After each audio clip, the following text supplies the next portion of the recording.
Hey everybody, it's Jason Blaha here, and today I want to chat with you guys a little bit about when I say the box squat, the deadlift, and the good morning are pretty much essential exercises. I think a lot of times people get in their head that I'm talking about what they're seeing right here at the start, right? A conventional heavy deadlift. But that's not what we mean at all. We're not talking about just three exercises. We're talking about a wide variety of extremely customizable exercises. And you guys will see just a few examples through this video when we're talking about these different movements. We don't just mean three exercises. I say that these are valuable tools for a whole host of reasons, and a lot of it is that these are very customizable. Okay, so a box squat here, as you guys notice, what do I have here? I have a straight bar, I've got chains, and I've got boxes set to an exact height. Right, in this case, I'm doing an 11-inch box, which is about 3 inches below parallel for me. All right. So when we talk about these different movements, we're talking about basic patterns. But the box squat can be done a whole variety of ways. We have different stances we can use. In this case, a very narrow stance for me. Shoulder width, I'll do a lot more wide stuff through here. And generally, you're going to get a little more out of doing more wide stuff on it, particularly for your volume, speed work. All right? We're talking about being able to customize the height. Different heights, different height boxes so that you can set an exact starting point and have full control over it. That's one of the many advantages a box squat has over the back squat. Back squat can get ambiguous in terms of range of motion as you get tired. Be difficult to judge. In the case of the box squat, you set it and it's consistent. The only time your height changes on the box squat is when you let your form degrade. Something you do have to watch for with your clients and lifters, by the way. When it starts to get heavy for them, they'll start letting a lot more knee slide happen and they won't sit back so that they can shorten the range of motion and they can squat higher. So the box isn't actually constant even in that regard. It is if you do what I'm doing there and you sit back. Look how deep that is. But if people let themselves have knee slide and they just sit to the edge of the box and let their knees jut forward, their hips can be higher up. Right? You can change the moment arm. But we can customize height. Okay, we can use different bars. We can use bands, we can use chains, we can use all sorts of stuff to create dozens of different exercises off the box squat. We can change our strength curve, we can change our center of gravity. All right, this is a very, very customizable exercise. So when we say the box squat, even though we've got great data on the box squat for rate of force production and all these other things, it's very, very customizable. Same thing here, doing speed work against bands with a safety bar. This may not be what you're thinking of when I say, oh, just a box squat, right? Because we can do max work, we can do rep work, we can do speed work on all these movements. The box squat is very customizable. Look how many different bars exist. Football bars, or not football bars, buffalo bars, safety squat bars. There's me doing a buffalo. Right? Your straight bar, cambered bars. Build the box to whatever height you want. We can hook bands, we can hook chains to them. Right, this is a very versatile movement. And even if you just have a home gym, a pack of these EVA pads, they give you all these different heights. These are all different exercises. All right. What about when we go to deadlifts? You'll see deadlifts through here too. Do I mean just a conventional? No. You guys saw me already do speed pulls on a deficit with chains. Well, you could do deficit deadlifts. What about block pulls? You guys will see me do a sumo block pull in here later. What about block pulls?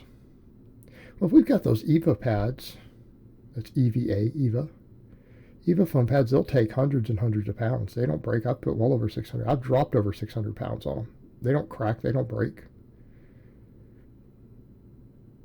Could you do deadlift block pulls? Sure, you could do 1 inch, 2 inch, 3 inch. We can create deficits, 1, 2, 3 inch. I mean, it's pretty easy. Depending upon your height, we can go 3 inches either direction.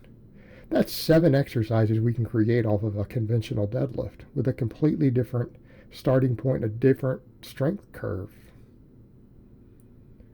All right? We can create 7 exercises just using these different pads and blocks and things because we change the range of motion up to 7 inches because these are all movements that in a lot of ways have a somewhat ambiguous range of motion.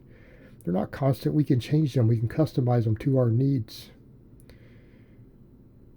Customize them to our needs. What about sumo? We can do sumo deadlifts. Completely different beast. I have most of my clients do more sumo pulling than conventional pulling. Most of them do both. Right? We want to do both in a perfect world. I do both. Although I run sometimes phases of just one or the other. It's more likely to be sumo though. Right? We have all these sumo pulls. We can do maxes. We can do rep work. Although I don't recommend deadlifting rep work. We can do speed work. Can we do the same thing with the block pulls? Watch right here. 1 inch block pull. Right? Do a quick 575 block pull. We can change our strength curves. We can change our ranges of motion with deficits, with blocks. So you can do a deficit on a sumo. Well, if you got good hip mobility, you can. A lot of you won't be able to. But if you can't, maybe you got something you need to fix. Maybe you need to be doing it purely because you can't do it, and it represents a strength deficiency. Because isn't that what mobility is? Mobility is a strength deficiency. People confuse range of motion and mobility. Not the same thing. Mobility is about your strength at the terminal ends of range of motion. Right? And we can use that to train and test our mobility, can't we?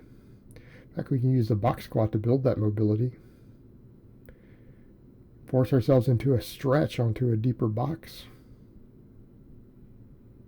But, you know, we've got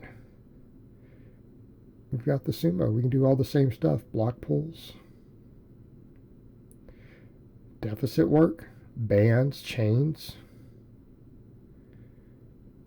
I mean, with these different tools we have, we could come up with 30 different conventional deadlifts, 30 different sumo deadlifts. Same thing with the box squats. We could easily come up with 30 different box squats using the different tools we have available. Can't we? I think we can. I know we can. What about the good mornings? Good mornings have a lot of different tools too. Good morning is a very versatile exercise. That's why I laugh when people say, well, the Romanian and deadlift and good morning are the same thing, sort of. Well, no, the good morning is a lot easier to recover from. Same tension on most of the same muscles in its standard format. Right? And it lends itself much, much better to high reps if you need to do high reps, but you can do maxes on it too. Like right here, you're going to watch me do some 20 rep sets. We have a lot of tools available here too. We can use different bars. Okay. Now I only have 2 bars I ever do mine on. I have the straight bar here. Then we see the safety squat bar. You know, we have different stances we can use for this. We can do a narrow stance. We can do a wider stance. We can change bars to change the strength curve, to change the moment arm of our upper back. These are different exercises. It's a different beast. When you change barbells on a good morning, in the case you go to the safety bar, it puts way more emphasis on the upper back. Way more. Maybe a little bit less hamstring. You do it like this, a little more hamstring.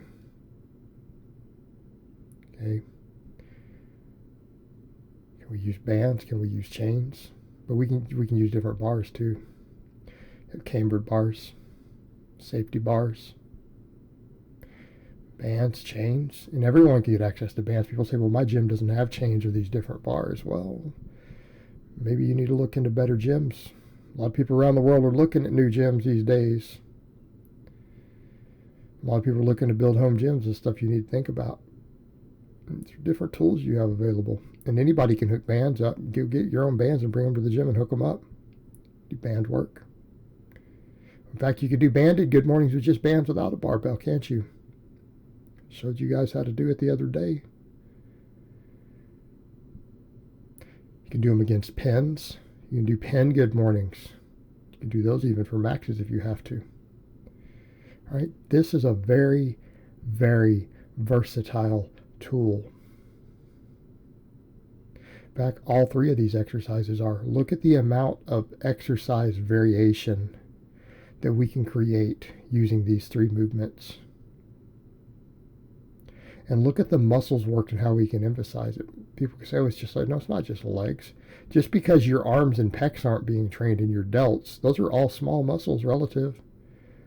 Look at everything else involved. Your entire back is involved in these different movements at the different strength curves. Your entire lower body. You have infinite variation and versatility with these three movements. Okay, they can be the biggest foundation of your training outside of pressing. All right, guys, but that's really all I have to say on that today. I hope it's been informative, and I will talk to you guys next time.